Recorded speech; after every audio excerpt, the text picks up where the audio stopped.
有啲指導靈咧，可能係出生前計劃已經預約我喺呢一個章節裏面咧會需要你嘅幫助嘅。咁咩意思呢？即係話你嘅指導靈其實係有機會會轉變嘅。有啲人其實係冇指導靈嘅，所以生活就會辛苦少少。自己嘅指導靈係邊一個嚟㗎？指導靈係咩樣㗎？懷一個開放嘅心對於佢嘅身份，重點就係去了解佢嚟幫助你嘅原因啦。動物靈除咗係由力量動物之外啦，都包含咗我哋嘅寵物嘅。咁咕嚕嚟到我嘅生活之前呢，佢都同我通靈嘅。開始之前，不如飲啖水，鬆一鬆先啦。歡迎回家，覺醒嘅靈魂，我係 Venus， 覺醒之家伴你成長，助你開展靈魂使命。訂閱加入我哋一齊同行成長，助己助人，療愈揚升。今日靈食係了解你嘅指導靈。指導靈就係協助守護或者引導我哋嘅高靈。咁好多人就會問，係咪每個人都有指導靈㗎？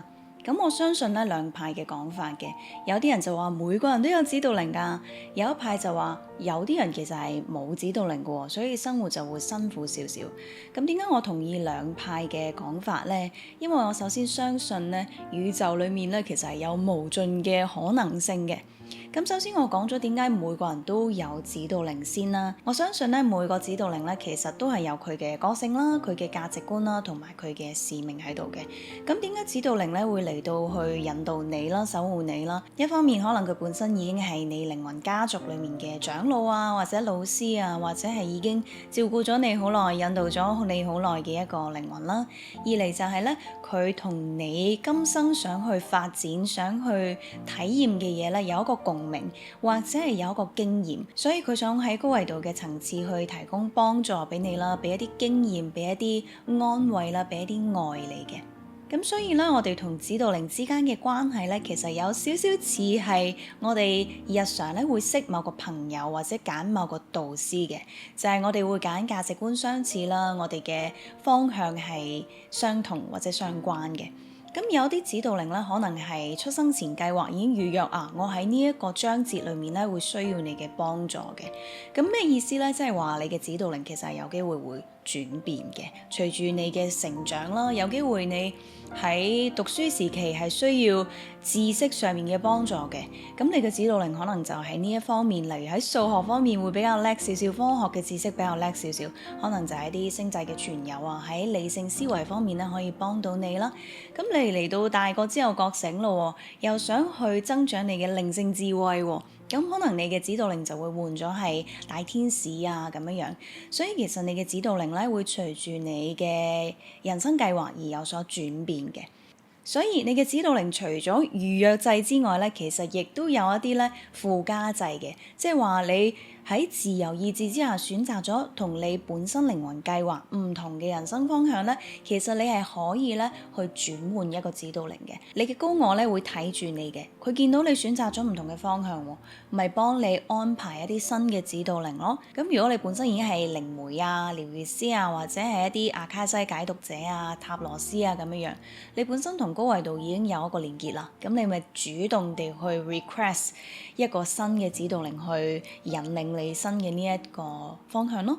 咁所以我相信每個人都有指導靈咧，一係因為有預約制啦，二係因為使命相同咧，指導靈就會願意嚟幫你嘅。第三咧就係我哋有一個附加制嘅，即係你需要嘅時候咧，你係可以邀請指導靈嚟幫助你嘅。咁我又會講下點解我相信有啲人係冇指導靈咯。咁冇指導靈咧有兩個情況嘅，第一就係你真係冇安排到指導靈啦，第二就係你設咗一啲條件咧去俾指導靈幫助你嘅。第一個講咗先，就係冇指導靈嘅情況啦。我相信咧宇宙有好多種體驗人生嘅方式嘅，有啲靈魂可能真係中意體驗人生嘅極性嘅，就係一個極端性，就係冇幫助嘅情況之下，自己嘅靈魂強度去到邊一度呢？咁可能佢自主選擇係冇任何高維度嘅幫助嘅。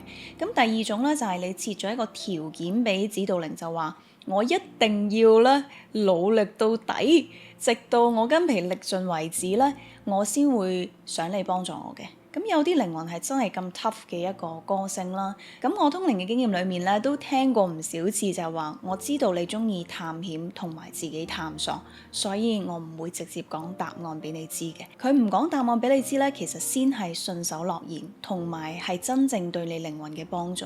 因為有啲靈魂咧喺某一個課題上面真係做咗好多世啦，都仲係唔夠強嘅。咁佢就會想喺今世咧真係徹底學習咗佢，咁就有機會咧喺呢方面咧想自己努力多少少啦。咁除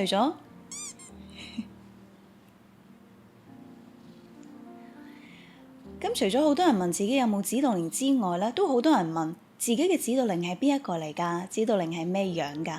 咁呢一本指導靈全書咧，就將最常見嘅指導靈分咗7種嘅，有神明、祖先、揚升大師、天使、動物靈、自然靈同埋星際傳有嘅。大部分分類咧，我都覺得幾直接嘅。咁動物靈方面咧，我相信除咗係由力量動物之外啦，都包含咗我哋嘅寵物嘅。咁寵物咧，我會講多少少啦。咁啱咧，咕嚕就上咗嚟我大髀上面，我諗都係一個啟示啦。咁咕嚕嚟到我嘅生活之前咧，佢都同我通靈嘅。咁就話俾我聽點解佢選擇同我去同行啦。佢想學習嘅係溫柔啦，展現。咁喺通靈嘅過程咧，主要係由佢嘅星際母親同我去溝通嘅。因為咕嚕嘅靈魂咧都算係比較年輕啲啦，喺地球投生嘅次數咧就唔係好多嘅。咁除咗係你即將來臨嘅寵物會同你聯繫之外咧，其實過咗身嘅靈魂咧都有機會成為你嘅指導靈嘅。咁我之前養過一個倉鼠啦，咁佢都係會同我去持續溝通，同埋支持我人生嘅一啲課題嘅。咁另外自然靈啦，我自己都好有感受嘅，因為我都好中意植物啦，我特別中意嘅係樹啦。好多時咧，我自己嘅人生啟發咧，係真係望住嗰棵樹，然後就理解咗一啲嘅道理咁樣樣嘅。咁所以我真係相信咧。植物咧係好有佢嘅智慧啦，同埋好有佢嘅靈性喺度嘅。咁除咗係地球裡面嘅植物啦，即係例如大樹啊、花草樹木咁樣之外咧，其實都有機會喺我哋見唔到嘅一啲場域有指導靈嘅，例如精靈啊、仙子咁樣樣。咁星際傳有咧，大家可能會諗到星際種子啦。如果你係星際種子嘅話咧，你嘅源頭、你嘅母星啦、你嘅星際來源咧，都有機會派一啲靈魂作為你嘅指導靈啦，去持續提供一啲你需要嘅啟發啦、智慧，甚至咧去喺適當嘅人生章節裏面咧，幫你啟動翻你嘅靈性天賦啦。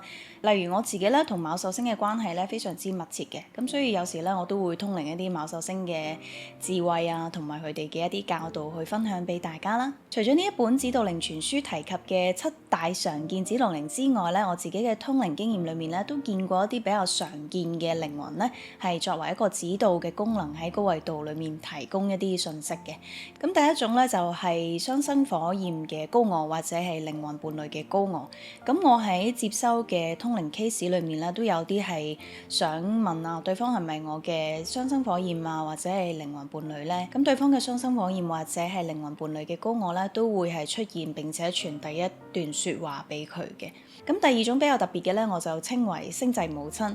咁某程度上就係咧，佢希望喺你呢一世嘅人生裏面咧，係指導你嘅靈魂啦。佢係作為一個滋養你啦，同埋引導你嘅角色嚟嘅。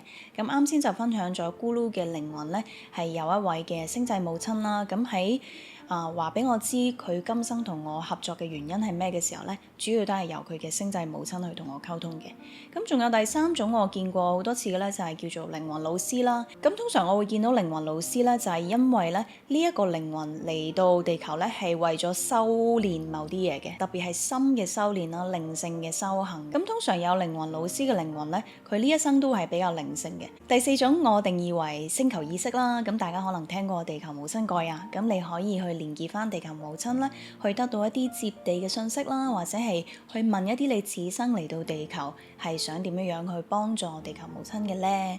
咁我好 surprise 嘅就係咧，我通靈嘅時候好多時咧，原來呢一位靈魂嚟之前咧係同地球母親有一個合作或者有一個傾談嘅，就係話地球母親希望咧有人可以幫助佢，例如環境方面嘅，例如集體揚升方面嘅。咁嗰個靈魂咧就係懷住一個咧好有奉獻心嚟到幫助地球母親嘅。咁除咗地球母親之外咧，我自己都中意連結金星同埋月球嘅。咁金星就係會有好多愛同智慧嘅信息傳俾我啦。咁月球咧就會有一啲外星人嘅信息啦，或者咧通常同一啲潛意識嘅淨化會有關係嘅。咁第五種我相信大家都會聽過嘅，咁就係冇咁高高在上嘅感覺啦，未必係揚升大師啊，未必係有一個名稱我哋可以講到，或者有一個身份咧係可以俾到佢嘅，就係我哋嘅靈魂家人啦。喺我哋生生世世嘅轉世裏面咧，都係同我哋相伴同行嘅一個角色啦。可能佢知道你喺某件事上面咧，佢係可以俾到一啲經驗你，因為佢曾經都做過人啦。所以你喺學習某啲課題方面咧，呢一位靈魂家人咧，可能俾到你一啲咧係好貼地啦，同埋好窩心嘅建議咯。咁而家咧，我想同大家分享一個好 specific 啦，同埋好有趣嘅一個通靈經驗。咁有一次咧，我幫助一位諮詢者就係通靈佢高我啦，然後見到佢嘅高我咧係用一個超朦朧嘅形態去出現嘅，咁我就話我第一次見到 Pokemon 作為一個高我，跟住佢就話其實佢係龍族嚟嘅，咁就似超朦朧啫，咁就用翻超朦朧呢個形象咧去俾我明白呢一樣嘢。咁之後我同翻呢位諮詢者講話，我見到你嘅高我係好似超朦朧咁樣嘅喎。跟住佢就同我講話係喎，我真係好中意超夢嘅喎，咁我都係好驚訝嘅一個過程啦。咁所以我想帶出嘅信息就係咧，其實你嘅指導靈都可以係用任何嘅形式咧展現喺你眼前嘅。